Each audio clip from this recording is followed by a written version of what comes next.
శ్రీ గురుభ్యో నమః. జ్యేష్ఠశుద్ధ దశమి దశపాపహర దశమి అంటే గంగా అవతరించిన దినోత్సవం. ఎవరైనా రామాయణాంతర్గతమైన గంగావతరణాన్ని చెప్పించుకుని వింటే వారికి పుత్రులు కలుగుతారు. ఉన్న పుత్రులు వృద్ధిలోకి వస్తారు. దేవతలందరూ ప్రీతి చెందుతారు. గంగావతరణాన్ని విన్నారని వాళ్ళ పితృదేవతలు ఆనందం పొందుతారు. శంకరుడు ఆనందిస్తాడు.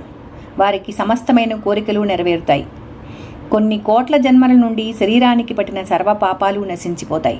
తెలిసి కానీ తెలియక కానీ ఎన్ని పాపాలు చేసిన వారైనా సరే నమ్మి గంగావతరణ కథ విని చేతులెత్తి నమస్కరించి భూమి మీదకి పడుతున్న గంగను పట్టిన పరమేశ్వరుడు నిలబడిన ఆ స్థితిని తలుచుకుని గంగాధరుడి పాదాలకు దర్శించి తెల్లటి పాదాలకు ఎవరు నమస్కరిస్తారో, ఎవరు పరమ పూజ్యభావంతో విశ్వాసంతో గంగావతరణాన్ని వింటున్నారో అటువంటి వారి సమస్తమైన కోరికలు తీరుతాయి.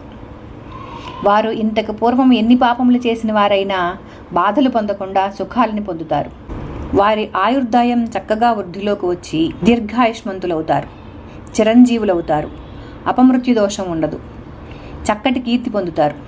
అనగా ఈ గంగావతరణం ఘట్టాన్ని చదవడం చేత మనస్సు మారి భగవంతుడి వైపు మనస్సు ప్రచోదనమై సత్కర్మానుష్ఠానం కలిగి వేరొకసారి నేను పాపం చేయరాదు అన్న సద్బుద్ధి కలిగి పుణ్యాత్ముడై లోకం చేత కీర్తింపబడవలసిన వాడుగా మారుతాడు.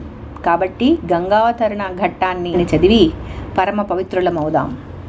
ధన్యవాదాలు.